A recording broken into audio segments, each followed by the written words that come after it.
The primary focus of a platformer game is to create a character that is satisfying to control.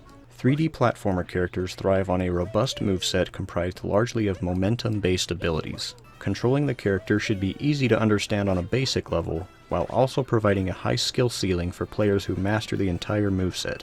Ideally, the character's full moveset should be available to the player from the start of the game, with no limitations or progression gates, barring some special abilities which may require constraints for game balance. These special abilities should be relatively situational compared to the core moveset. A general rule of thumb is that if the ability is built into the inherent physicality of a character, then it should always be available to the player. However, if the ability is based on something external to the character, then adding limitations is more acceptable. Level design must complement the character's moveset by providing opportunities to use a variety of abilities at any given time.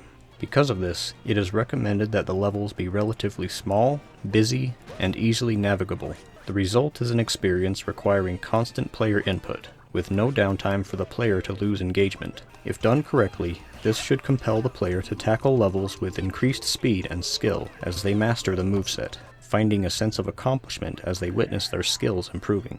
As for games that fall under the collectathon subgenre, there must be at least one core collectible type which dictates game progression. These core collectibles should be relatively rare compared to common collectibles, awarded to the player only after accomplishing specific challenges. These challenges should avoid being overly simplistic, easy, or short, testing the player enough to evoke a sense of accomplishment greater than other collectibles. The game should require a certain amount of core collectibles in order to access subsequent levels. However, the amount should be smaller than the total amount accessible at the time, allowing for some healthy breathing room.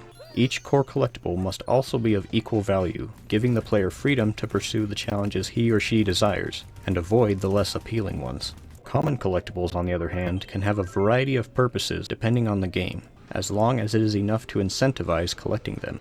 They should be frequent enough to attract attention, and placed strategically throughout the levels to guide the player to points of interest, such as the aforementioned core collectible challenges.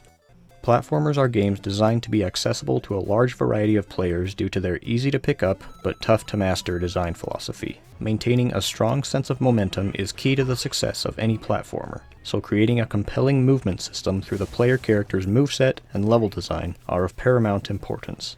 Player focus should be placed squarely on the main character and what they are able to achieve through skill and mastery over the mechanics. The process of self-improvement and the simple joy of having quick and responsive control over a character in a virtual playground are the most satisfying aspects of the genre.